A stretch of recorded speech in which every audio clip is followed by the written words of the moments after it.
The biggest thing that people misunderstand is the time delay. So it was all about taking a step back and seeing, how can I use the internet to learn continuously and share the conversations with other people? So the whole idea for me was always about connecting, learning.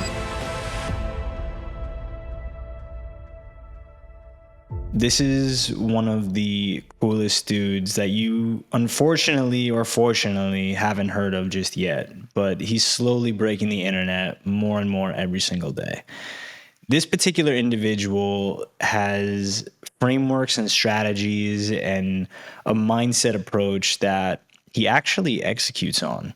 He embodies a spirit of action. He executes with precision, and he is deliberate in pretty much every piece of content that I've seen him release in the short time that I've had the pleasure of interacting with him. But I've done my deep dive, and you can rest assured this is going to be a value-driven episode, and not just about podcasting, but about life, about energy, about focus, and so much more. Please welcome the founder of Voix, and the host of Kickoff Sessions, Mr. Darren Lee. How are you today, sir? Man, I'm doing fucking great. When you were talking, I was thinking about cutting this up. I'm going to use this as a clip, man. I'm going to use this as B-roll behind the video. Hell yeah. It's my brain going 24/7. I love that accent, man. You speak so clearly. It's something that I've had to work on for many, many years. But you're obviously just really well articulated. You can carry yourself really well. So, man, I'm pumped for this. Let's go. I appreciate that, man. Well, let's start off by talking about what was the idea for Kickoff Sessions. At its genesis, the whole idea for me was during lockdown, super unfulfilled, had no passion, had no purpose. I was working in consulting. I was making absolute pennies on the dollar, was not doing anything that was worthwhile. I was working for a big company that couldn't give a shit about me, couldn't give a shit about their clients. I couldn't give a shit about them either. And I was in this virtuous cycle. I wasn't making money. I wasn't even engaged. And I had messed around with a bunch of different startups. I had built an e-commerce store. I was building a passport app, would you believe? I was building a bunch of different stupid stuff that was going nowhere because I was going nowhere. I was someone who was ambitious, but I didn't have the skills to be able to build, to learn, to be able to even learn how to learn. So it was all about taking a step back and seeing, how can I use the internet basically to learn continuously and share the conversations with other people? Because for me, I was having these quality of conversations all through my life, but the access to individuals was quite sparse. I come from the middle of nowhere in Ireland. Picture green fields, cows, all that dumb stuff. That's literally where I come from in Ireland, the middle of absolute nowhere. So I had very little access to high net worth individuals or people that were just similar on a similar wavelength. So the whole idea for me was always about connecting, learning, right? And at the time, I wanted to become CEO of Goldman Sachs. I was working in tech and so on. So I was interviewing people to progress faster in my career. Now, we were building a small tribe from the very beginning, and this is what's quite interesting, was the fact that I always was building that audience and engagement. Small, tiny community, whether it was 4 people, 14 people, or 40 people. And that was what was really nice. The feedback loop was very effective. So in the very beginning, I remember recording 3 or 4 podcasts, didn't release one of them, and I was hovering over the button with proper anxiety of publish, because I was like, what are people going to think of me? What are my friends, bear in mind, going to think of me? What are people going to assume, and so on and so forth? And everything was very, very shit, right? The quality was really bad and everything. But the second I hit release, I knew we were on to a winner. But this biggest thing was the gap of where I was and where I needed to be. I knew that there was so much changes I needed to go from how I articulate myself, how I learn, how I interview, how I research. And I was put on this path that was going to be a path that I really wanted to go on, not a path that I was assigned by someone in a company, by someone in a university, by your parents, by your friends. This was a path that I fundamentally want to go on, whether or not people agreed or even understood at that point. What is it? I mean, that's a crazy dynamic. There's so much that I could parse out there, and I don't want to miss a moment. But I think when you speak and in doing the deep dive on your content, seeing how far you've come, and it comes across in a lot of what you post now. Like I said, precision, right? Every single time you post, there's a simplicity and a focus and an effortless type of impact that really resonates with the reader, where you see it in the engagement across multiple platforms, which is what's interesting. And for those who don't know, over 60K on YouTube, few thousand on LinkedIn, few thousand plus on Instagram, and the engagement is like through the roof across platforms, which is probably the most impressive aspect when you proportionalize the numbers, because you'll see people out there with hundreds of thousands of followers and hundreds of views. And like, obviously there's a disconnect there, but you're the rare inverse where you're like this best kept secret kind of approach. And it's starting to get out. Obviously this year you've released some immense episodes with leaders out there, from Matt Gray to Luke Belmar, Sahil Bloom, and the list goes on. You have this way of scouting and bringing the talent. So how has your podcast journey been shaped over the course of the last year or two as you've booked bigger and bigger guests and grown your audience? The thing is, right, with your like craft that you're honing, everyone wants to go 0 to 100, but not many people are willing to go 0 to 1.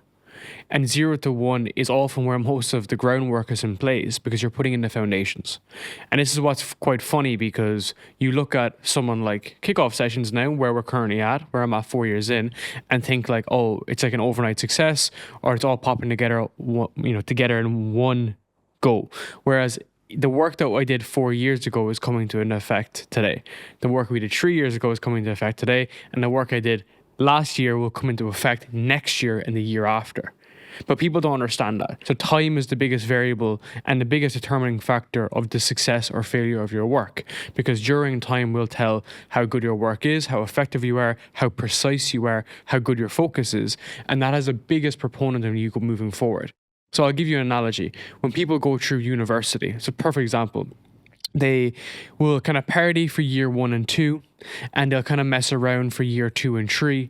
And then in year 4, they try to get their shit together for their finals, right? But they still end up getting a pretty average grade, and they barely get through the year. And it's not because of what they did in year 4, it's because of how they held themselves from year 1 to 3.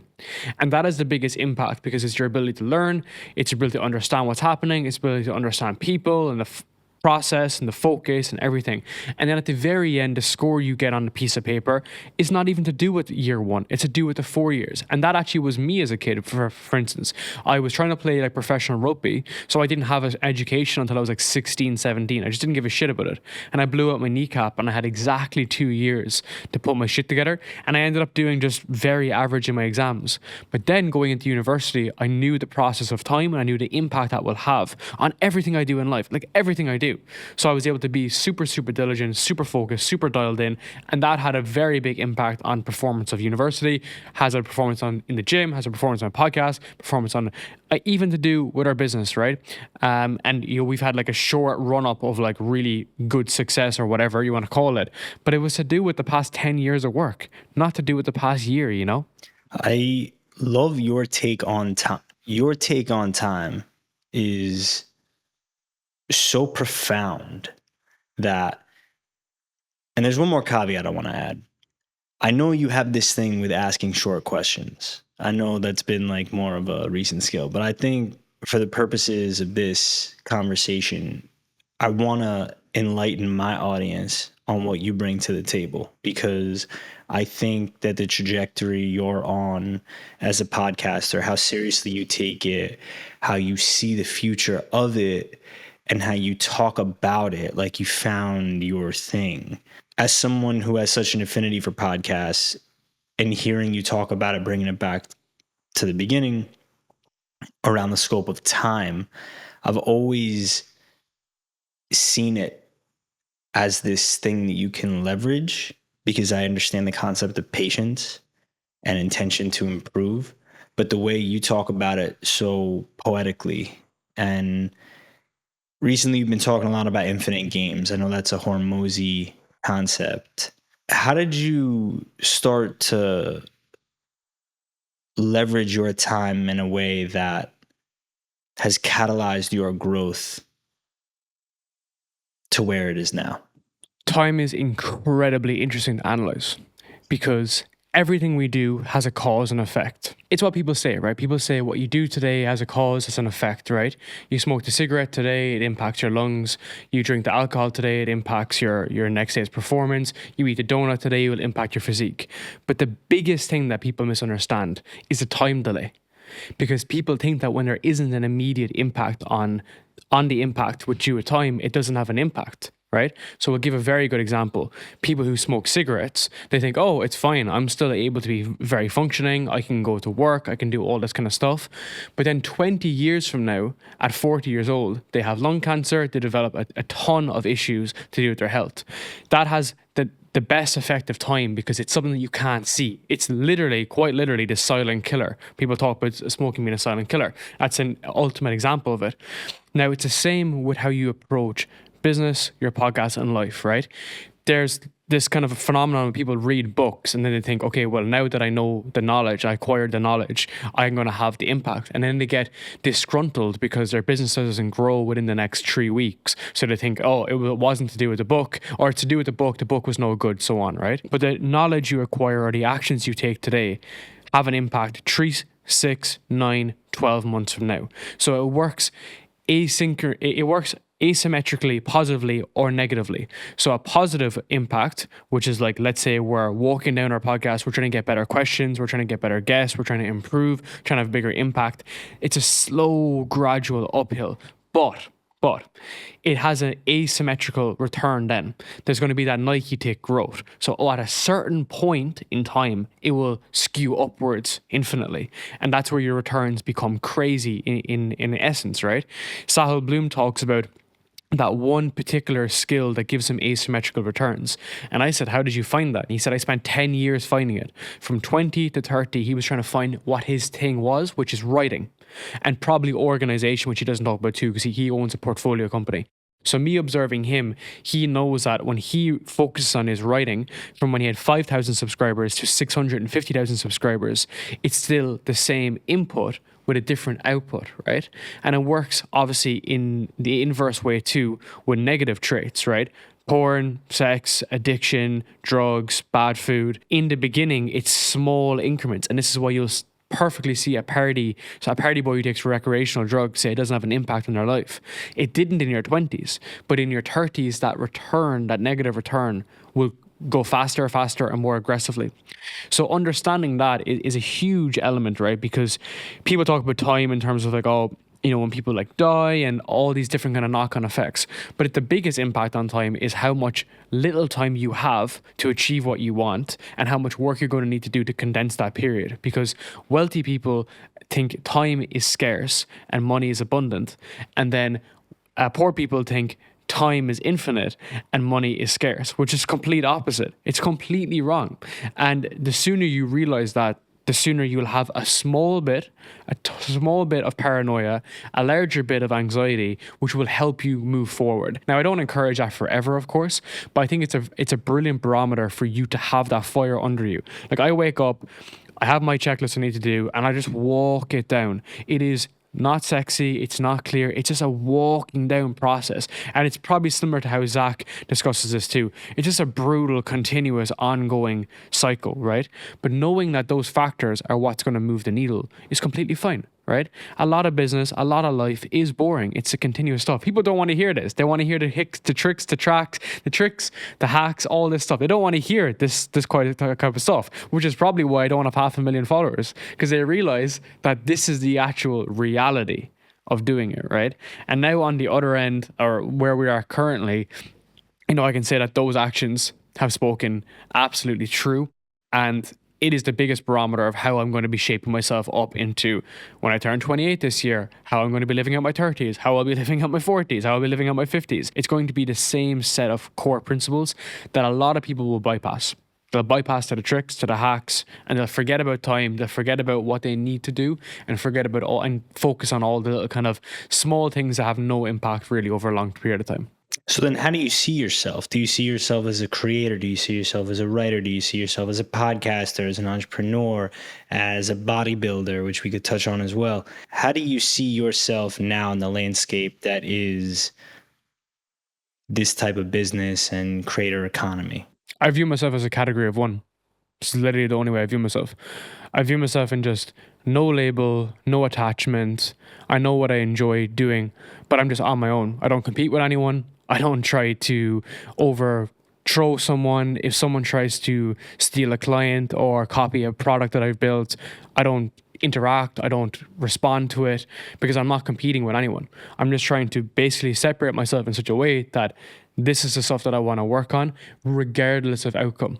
Because if I can control the inputs, I can sleep well at night. I can be proud of what I've built. I have like a life of purpose. I know I'm behind my actions if I've lived and died by it, right? Because if you are a bodybuilder, you may feel obliged to post your workouts and say you've done your workouts. If you align with, let's say, a writer, you might say how much posts you put out, or you're a salesperson, how many calls you make, and so on. I, of course, do all of those things. Arguably, I could be better than most people that work in sales, right?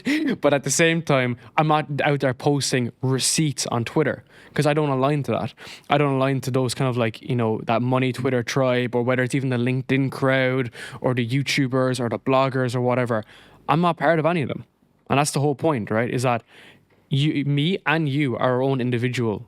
We're completely unique, right? You have traits that are completely unique. I feel that the more you align to those traits, the more you kind of box yourself into a life of mediocrity.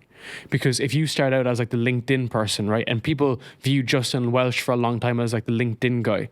And it's like, no, the dude had built 2 SaaS companies to billion-dollar valuations. He just writes on LinkedIn to make sales on LinkedIn. So I think having that kind of frame is quite difficult, right? And I think that's a big thing that people fall into because they want to be part of the tribe, right?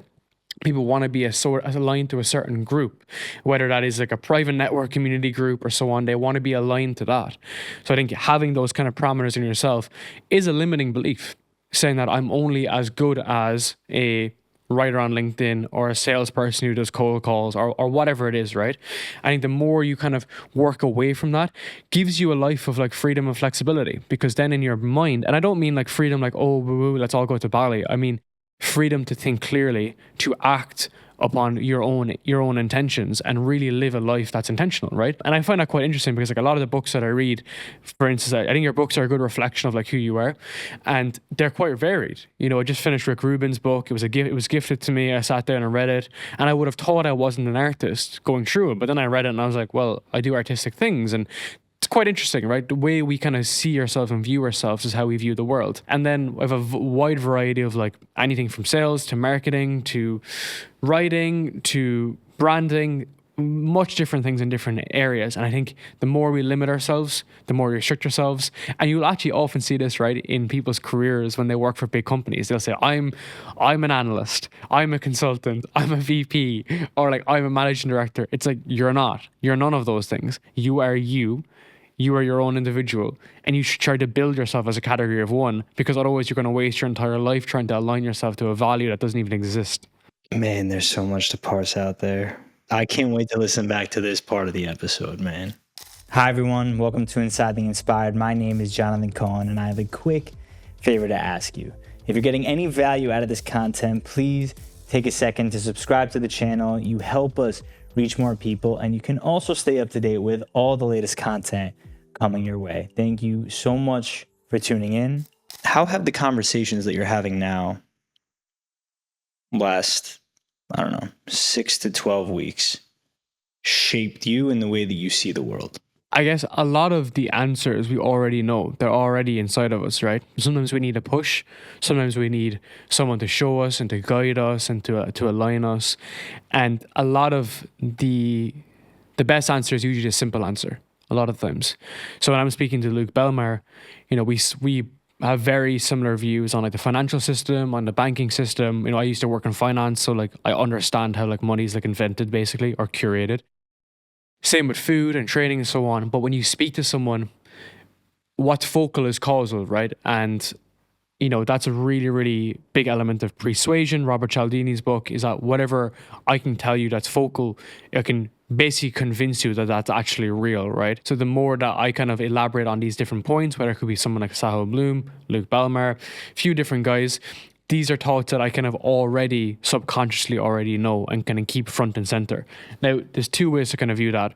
One is you can say that like a lot of the world is like terrible, which is kind of true to some degree, right? There's a lot of deceit, there's a lot of bad things, deception going on, manipulation that goes on in the world. That is a feature, not a bug. It's just a reality.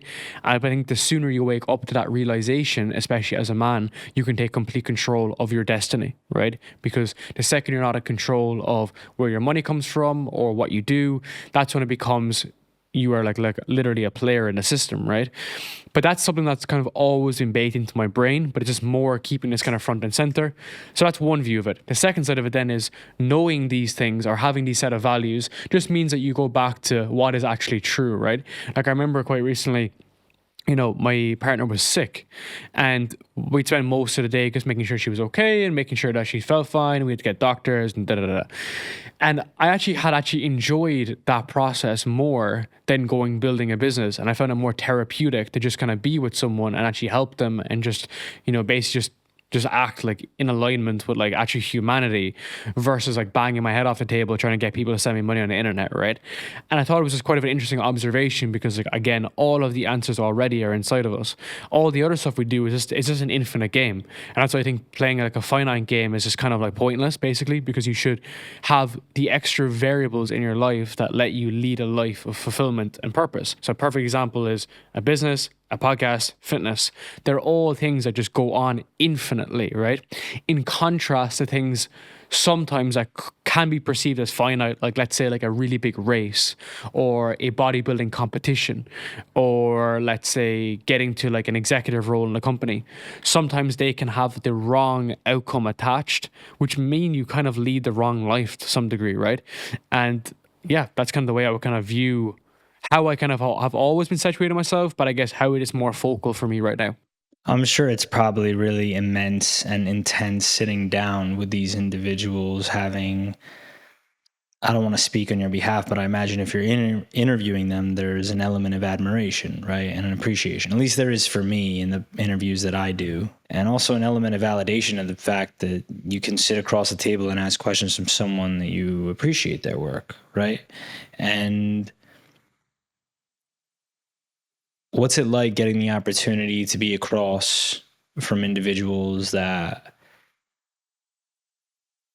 you've sat down, you've studied your subject, you know their content, you know their books, you know their newsletters, their articles, everything that they put down on paper out on the internet? What's that like flying halfway across the world and getting the chance to ask some questions? Especially, I think on your last, we'll call it a tour, who would you sit down with? Justin, Sahil, a couple weeks later, Luke? Yeah, a lot of people. It was like Luke Belmar, I had Will Brown, Lara Costa, Matt Gray, Sahil Bloom, Justin Welsh, Erlen Moore, Louisa Nicola as well. So there's a long list of people. So there's two different variables here, right? One, it's like the execution, like, you know, and I think a good way to frame this, the way I kind of view it, is that how you should frame these things is like, oh, absolutely, you know, be very grateful. I'm very privileged for where I've kind of got to and opportunities I have at the same time to get to that point and to be very grateful. But at the same time, you must believe that you are someone that's worthy to be at the table. And having that inflection internally to say that, like, you know, we're getting these opportunities. I believe that I am someone who should be at that table, and having that level of self-respect and kind of discipline and confidence in yourself allows you to get to bigger stages in that process, right? I'll give you a good example. Eric Zhu, who's a great dude based in like LA. When he was early in his marketing agency journey, he would host dinners. So he was making, let's just say, like $20,000 a month, right? Not that much money. And he would host dinners with Sam Ovens, Cody Sanchez, Alex Hormozy, Layla Hormozy. I think Matt Gray was even there at times, and a few other people that were very early in their stage journey, but they were doing really big numbers at the time, were there. He had the barbecue. He invited them to his house and he owned a barbecue. The first one they ordered like KFC or some shit, he was telling me. And the reason why is because he is the host. This is pre-podcast time, right? He was the host. He was just someone that believed that he could be of value to them and share some insights and knowledge on his journey and just also be a genuine person, right? It's not always about a transaction. And at that point, then it allowed him to scale up. And where Eric is now is, many years later, he has a brilliant podcast, huge network, amazing company. I'm pretty sure they're doing like 20 or 30 million a year now. And it all started with that kind of belief system. And I think me and him are quite similar from that regard too, whereby like we would consider ourselves to be like forever learners. The whole idea is that like what I know now is not the best that I could learn, or I could also learn more. And having that kind of element of like genuine curiosity, and it's not fake, right? I think one of the biggest things in the podcast space that you can really identify is what someone's in it for. The motive is very clear. You can tell some guys are looking for clout, some guys are looking for leads, some guys that are looking just to kind of like buy time. They don't really know what they want to do with their life, and that's pretty clear. But the people that are genuinely curious and want to actually develop an actual career in a space and just become someone of value, they're the ones that often succeed the most, right? They're curious. And that kind of element comes back to Sahil Bloom, right? Sahil Bloom probably learned it from Tim Cook. Tim Cook probably learned it from his early interactions with Steve Jobs, if Steve Jobs was still alive at the time. And I think that's quite interesting. That's the real kind of it factor, as well as the drive, the ambition, all that kind of stuff. But it's that willingness to continuously learn. That's what's making these people stand out the most. I'm taking in everything that you're saying because as a podcaster, naturally there's an element of intellectual curiosity, right? Like when we're just going where our curiosity takes us. And we have to be savvy enough not to miss a moment, even if we have all of our questions planned. So in sticking, we've wavered from the plan a bit because there's been a few moments that you parsed out that I knew would come, and I welcome them. I'm excited.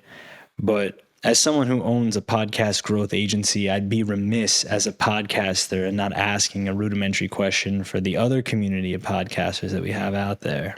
What is the most underrated way to grow a podcast? What is the most obvious thing that most podcasters aren't doing that they could be doing besides working with Voix? YouTube. YouTube is the gift that keeps on giving. YouTube is the only way that you're going to grow a podcast in 2024. Apple is trash. Spotify is trash. There's no discoverability. There's no SEO. There's no searchability. The UX is even shit on those platforms. Like if you open up Apple Podcasts on your phone, it's like a fucking mess. It's like an app made in 2004. It's just a mess. And also not everyone is on fucking Apple. So you can't even access them.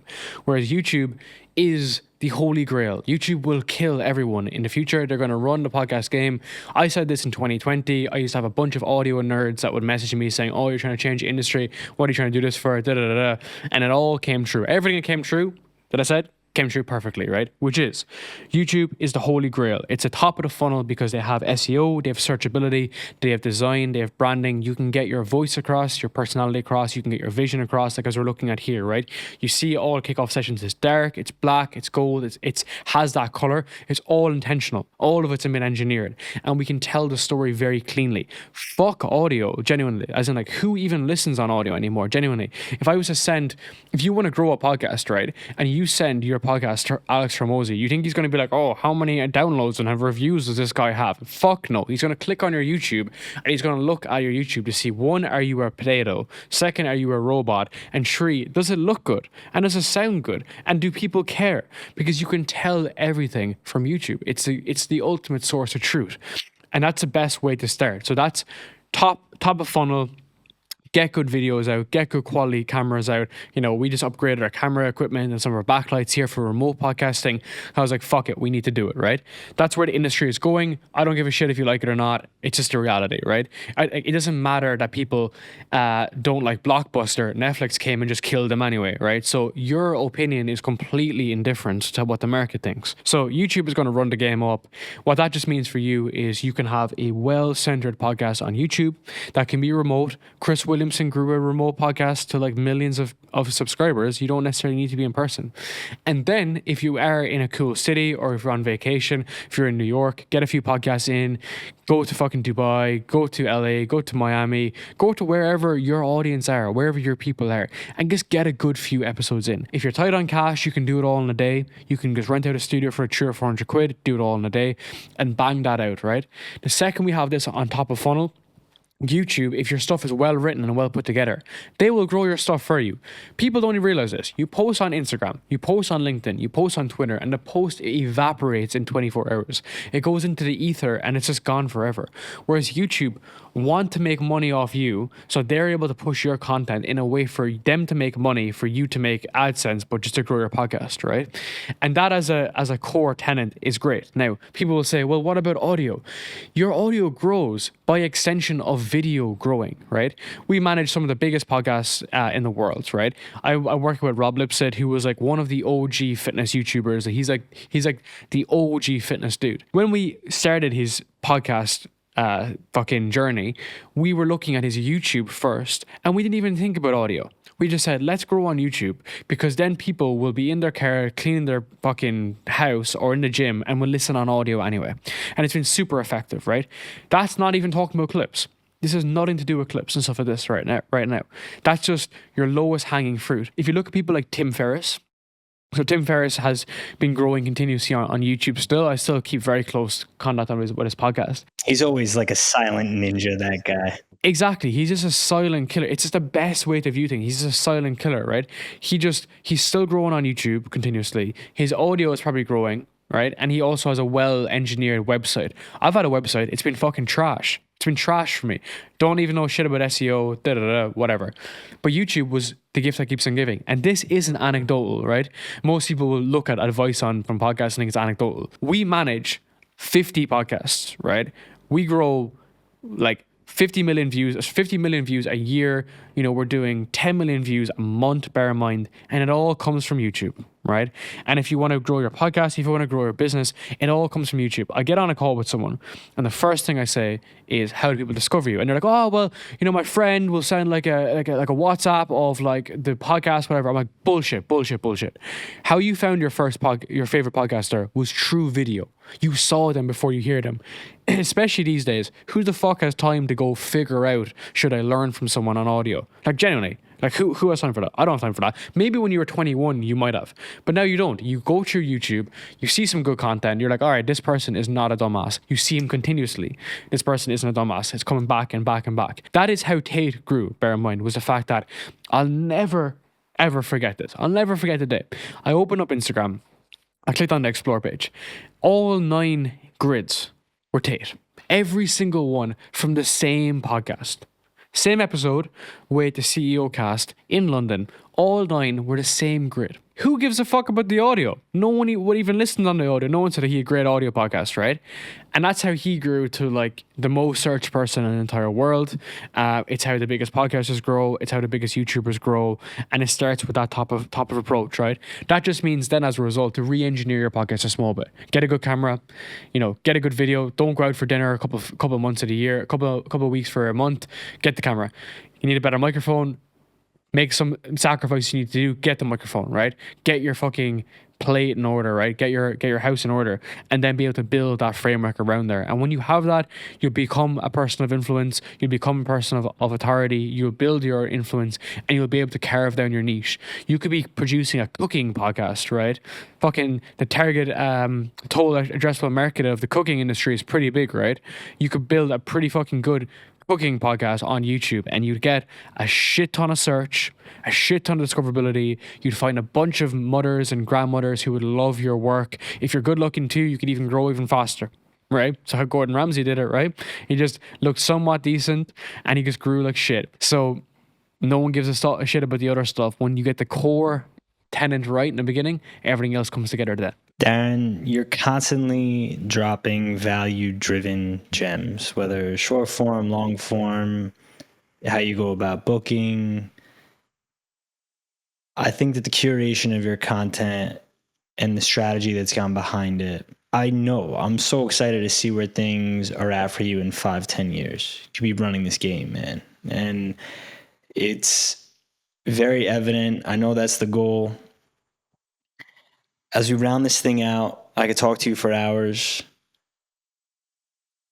There's a question that I pose to all my guests that I'd like to pose to you.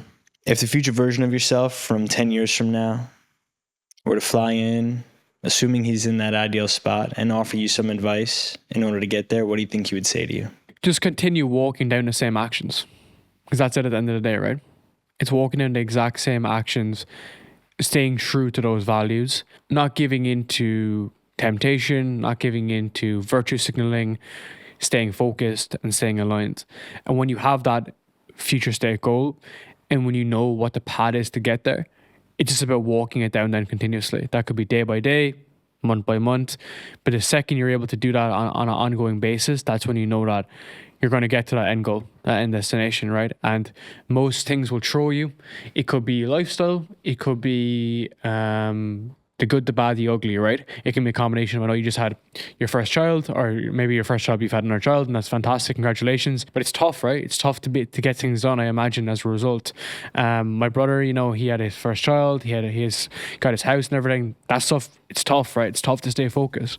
But if you have a mission ahead and you have a goal ahead, you're gonna have to really go narrow deep.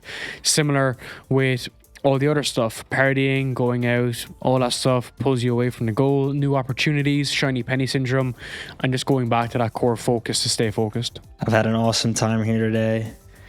You're the man. Like I said, value driven, gem dropping every second you get. Where can the audience keep up with your journey? Just search Darren Lee on Google. If you can't see me, if you can't find me, then I didn't do a good enough job. Ladies and gentlemen, Mr. Darren Lee, thank you so much, man.